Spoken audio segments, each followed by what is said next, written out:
Brooke from Hayes Humble Homestead, and today I'm going to give you a garden tour of one of our gardens. So let's check it out.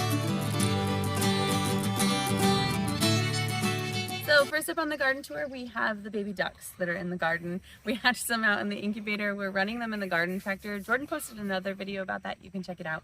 But we've been moving them around and letting them build our ground through the tractor. So they are hanging out in here. They're blocking part of that row. In my garden, I have a bunch of things planted together. I'm really big on companion planting, on market style gardening rather than like row crops. And so here we have some squash, we have some beans. You can see more stuff popping up here. And then on the ends or the middle of the row, I try to do a perennial herb. One, because it brings in pollinators, and two, because they're beautiful. So like here I have some bergamot. There's some bergamot further down. The pollinators love this, and you need pollinators in your garden to do the job that you are not going to get down there and do with a Q-tip or a paintbrush. So we have some butternut planted here. That's Graham's favorite squash. And then I have a volunteer tomato. With the style of gardening I do, I don't pull these up. I just let them be.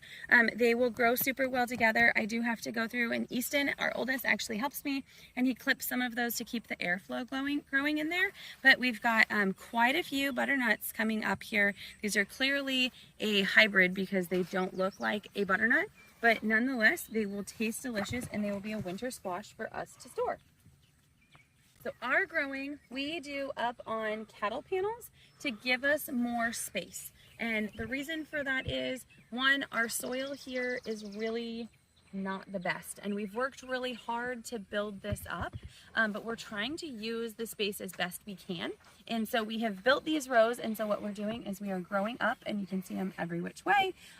We are growing up because then it gets things off the ground, it gets more airflow in it, and it just gives me more gardening space to grow these plants. If they were all over the ground, I would be able to grow a lot less of them. So this section, you will see that I have some bigger tomatoes here. And one thing that I want to share with you is when something doesn't come up or it doesn't work as well as you think it should, you can do a couple things. With tomatoes in particular, you can clip off a sucker and you can root it, and then you can stick it in the ground, and I've done that a lot.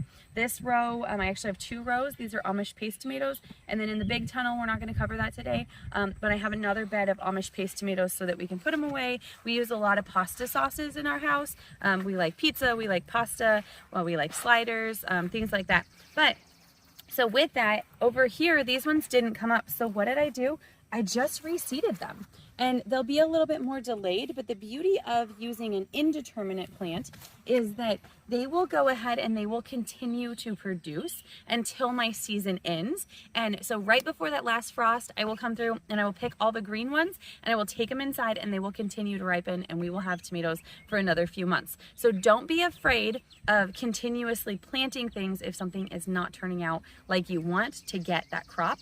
And we figured out that planting them from seed, one, is the way to go for budget, but I stopped starting them inside. I know that you get a couple more weeks out of it if you start them that way, but I just don't have the time on the homestead between the chores and the transplanting and all of these things. So we stopped doing that and plant everything outside, and we've had really good luck with it.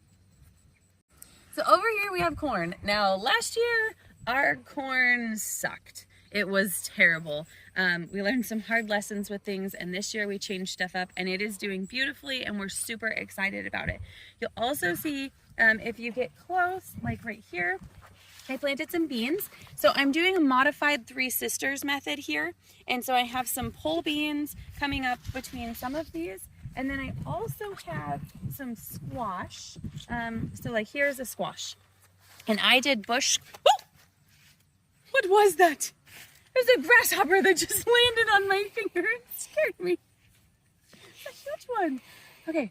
Anyway, so the Three Sisters, we're doing a modified method. We are doing a bush squash over here, and like you'll see here that where I had some corn kind of die off, that's the places that I put these squash to give us a little more. And they're just a summer squash. They'll help shade the ground a little bit and keep some of that moisture in. And also we'll get a crop from it. This is more of an experimental thing to see if this works for us this year. But the beans that I planted are a pole bean. They are a Grex, which I'm super excited that is from our general-ish area. and we're gonna see how those go. But the corn itself is doing amazing, and we're pumped. We planted it in the rows. We've talked about adding some more spaces later. But this season, this growing season, we have more than doubled our space. So this dirt here we have transplanted a few times, as far as like moved it around the property, because we're building it and then maybe the sunlight isn't there or whatever the case, and we don't want to use it, we don't want to lose it, so we reuse it. And then on this side, we added more panels. So I have, going all the way across, we had one set of rows, so just to half last year, just to here, so this section, and we just doubled that on all 5 of these rows.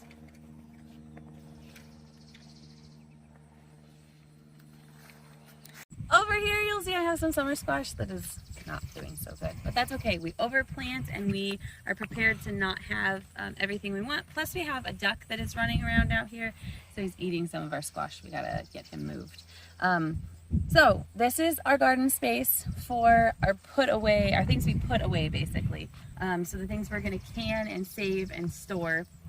Overplant, because you are going to lose plants to pests. You are going to lose beans to tiny humans here. They are going to eat them for you, aren't you? Yes. And then just to have extra to share or to sell or whatever the case is. So make sure that you do those things. And if you guys are looking for more gardening or homesteading tips, give us a follow and make sure you find Hayes Humble Homestead on Instagram and on Facebook too. And we will catch you guys next time.